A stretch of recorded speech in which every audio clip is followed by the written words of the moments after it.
அது சரி, குக் என்று யாரோ வெள்ளைக்காரர் ஒருவர் கல்கத்தாவிற்கு வந்திருக்கிறாராமே, அவர் லெக்சர் செய்கிறாராம், உனக்கு தெரியுமா?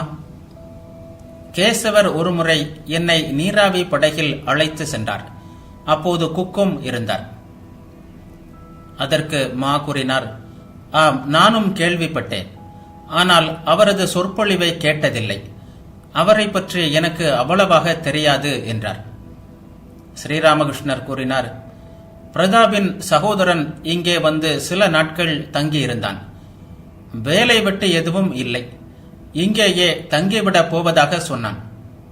மனைவி மக்களை மாமனார் வீட்டில் விட்டு வந்திருக்கிறானா? இதை கேள்விப்பட்டதும் அவனை கடுமையாக திட்டினேன். நீயே சொல், அவனுடைய குழந்தை குட்டிகளை ஊராரா சோறு போட்டு வளர்ப்பார்கள்? வெட்கம் கெட்டவன். அவனுடைய குழந்தைகளை வேறு யாரோ கவனித்துக் கொள்கிறார்கள். அவர்களை மாமனார் வீட்டில் விட்டு வந்திருக்கிறான். முதலில் ஒரு வேலை தேடிக்கொள்ளும்படி சொல்லி கடுமையாக ஏசினேன். அதற்கு பிறகுதான் இந்த இடத்தை விட்டு நகர்ந்தான். ஆமாம், உனக்கு திருமணம் ஆகிவிட்டதா? மா ஆம் என்று பதிலளித்தார். ஸ்ரீராமகிருஷ்ணர் அதிர்ந்து போய், ஏ ராம்லால், இவனுக்கு திருமணம் ஆகிவிட்டதாம்? ஏதோ மாபெரும் அபராதம் செய்துவிட்டவர் போல் மா தலை குனிந்து வாய் மூடி மௌனமாக உட்கார்ந்திருந்தார். திருமணம் செய்து கொள்வது அவ்வளவு பெரிய குற்றமா என்ன என்று தனக்குள் நினைத்துக் கொண்டார். ஸ்ரீராமகிருஷ்ணர் மறுபடியும் கேட்டார், உனக்கு குழந்தை குட்டி இருக்கிறதா?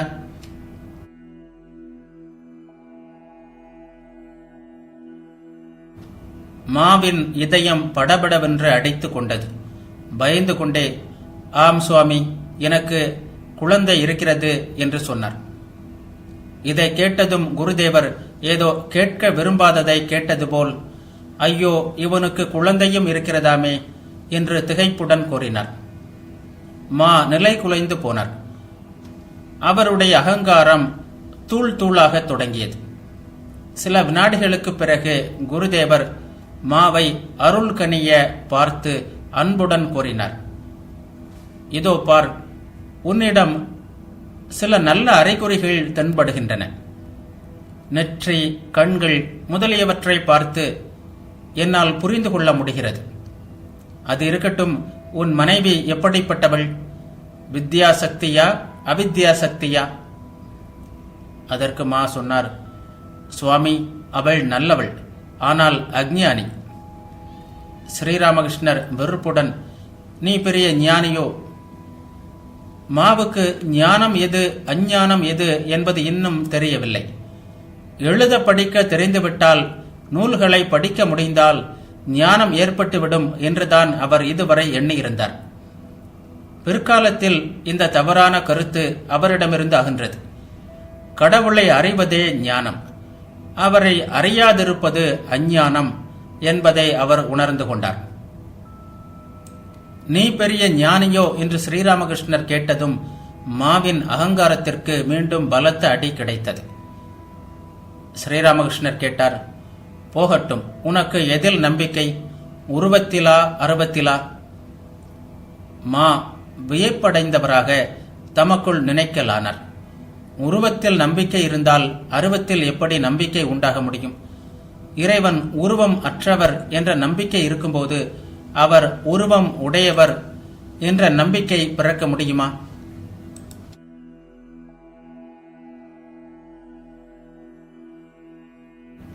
மாறுபட்ட இரண்டு நிலைகள் ஒரே சமயத்தில் எப்படி உண்மையாக இருக்க முடியும்?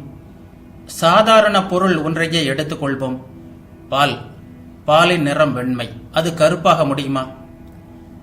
இவ்வாறு சிந்தித்த மா ஸ்ரீராமகிருஷ்ணரிடம், சுவாமி, அருவம்தான் எனக்கு பிடித்திருக்கிறது என்று கூறினார்.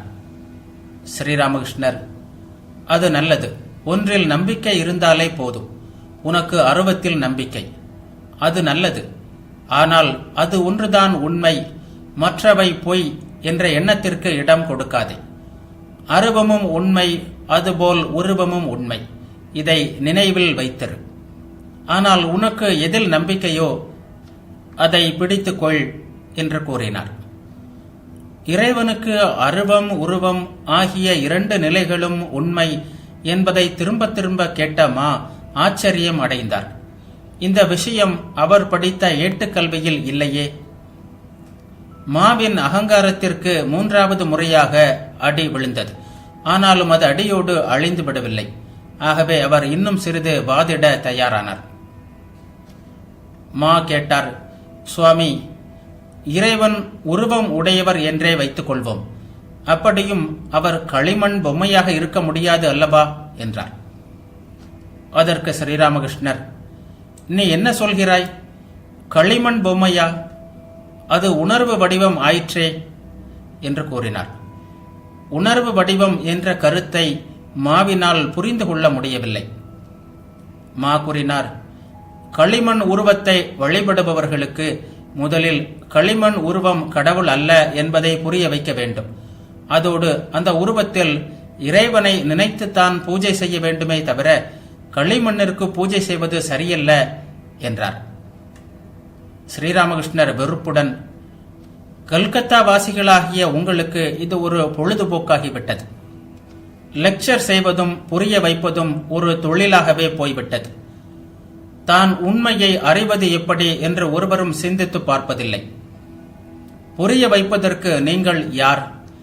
இந்த புவனங்கள் அனைத்தும் யாருக்கு சொந்தமோ அவர் புரிய வைப்பார்.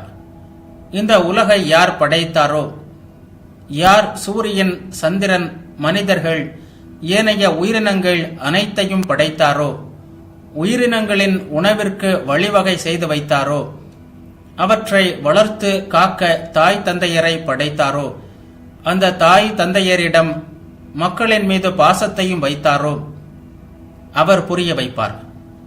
எதற்கெல்லாமோ வழிவகை செய்துள்ள அவர் இதற்கொரு வழி செய்யாமல் போவாரா? புரிய வைக்க வேண்டும் என்ற தேவை இருந்தால் அவரே புரிய வைப்பார்.